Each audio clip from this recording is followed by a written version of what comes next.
নমস্কাৰ বন্ধুসকল, জ্ঞানবাৰ্তা পৰিয়াললৈ সকলোকে স্বাগতম জনাইছোঁ। আজি LPUP টেট পাছসকলৰ যিসকলে লিষ্টলৈ ৱেইট কৰি আছে তেওঁলোকৰ বাবে এটা ভাল খবৰ। আজি শিক্ষামন্ত্ৰীয়ে জনাইছে যে আজি 10 ছেপ্টেম্বৰৰ নিশা 12 বজাৰ ভিতৰত টু নাইট LPUPৰ যি 5550টা পোষ্টৰ যি এটা এডভাৰটাইজ দিছিলে তাৰ ফাৰ্ষ্ট প্ৰভিজনেল মেৰিট লিষ্ট আজি ওলাব।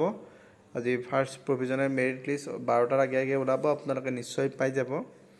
আৰু যিসকলে ফাৰ্ষ্ট প্ৰভিজনেল মেৰিট লিষ্টত নাম আহে তেওঁলোকে চাকৰি 100% যে পাব এইটো ক'ব নোৱাৰি, কিন্তু প্ৰায় 99% পাব বুলি আপোনালোকে আশা কৰিব পাৰে। কাৰণ ইয়াৰ পিছত হয়তো কিবা প্ৰচেছ থাকিব, কাৰণ কিছুমানে হয়তো কেছ কৰিব পাৰে, কিবা কৰিব পাৰে, কিন্তু 99% আপোনালোকে চাকৰি পোৱাটো নিশ্চিত থাকক।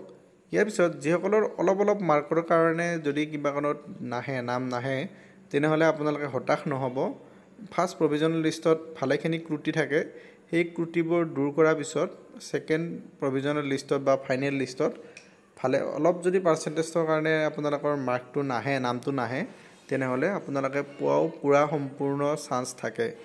গতিকে যিসকলৰ নাম আহিব তেওঁলোকক মই এডভান্স কংগ্ৰেচুলেশ্যন কৰিছোঁ, আৰু যিসকলৰ অলপৰ কাৰণে নামটো নাহিব তেওঁলোকক মই হতাশ হ'বলৈ হাক দিছোঁ, কাৰণ তেওঁলোকে নেক্সট লিষ্টত অলপ মাৰ্কৰ কাৰণে যদি নাহে নেক্সট লিষ্টত আপোনালোকে পাই যাব।